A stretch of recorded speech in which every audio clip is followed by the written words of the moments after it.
upenyu wairwadza amai vangu ndinorwadzwa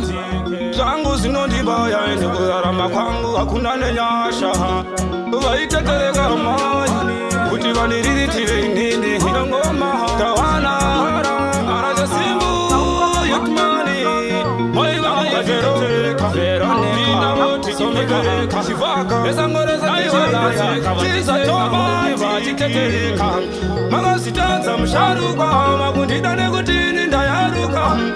nenhamo ndichikwangwaya makandisiya ndiri ndega ndichitambura ndimiwo makazvitanza musharukwa makundida nekuti ndayaruka makandisiya ndichitambura nenhamo namai vangu ndichikwangwaya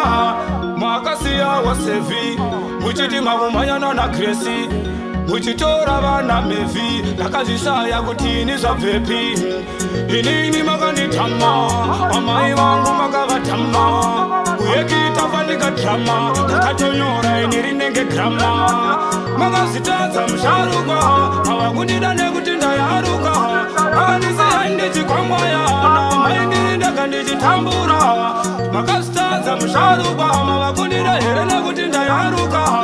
makandisiya ndichikwangwayana mai vangu ndichitambura vaisengaunira mai vangu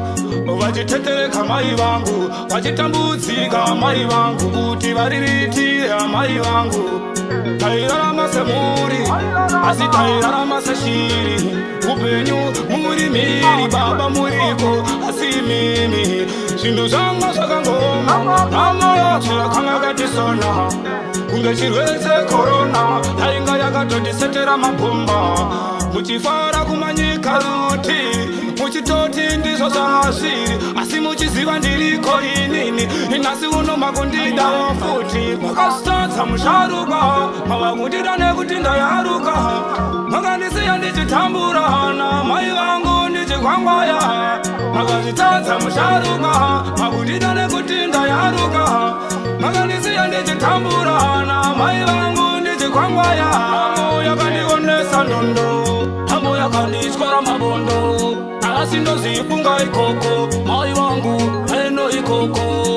ai matokombera mai andinochemera mai mwai nai sevini nomuda mari akanditsengenda kusvika mukukura akandibvisa kura asi ngoma ndoshaura zvikukuti ndozvitaura namo yaintaisa kutamba nevamwe ndaitotwaini vandiseke ndaita ndega kunge ndipenge ndaisunga bhurugwa netambo muchiuno yakandisungira musungo namokutondionesa mutongo inini kunge muchirongo yamise vaka yolayane asi ndozvitaura donzifeya adichivaka icho kakunzi baba lei rai laya baba slai nai imikai nai baba arati itanziwo mani anenga maona otse kuti ndogadzira chindandi kupindira kunyanga masikati ngomari yavaudza kuti harichatambi vanhu vese vakuti chivaka icho aicho chivaka imiwo makazvitadza musharukwa naiona yarura asi unowa makufonera muchiti ndokuda mwanangu ndayaruka foko iwe mboko koko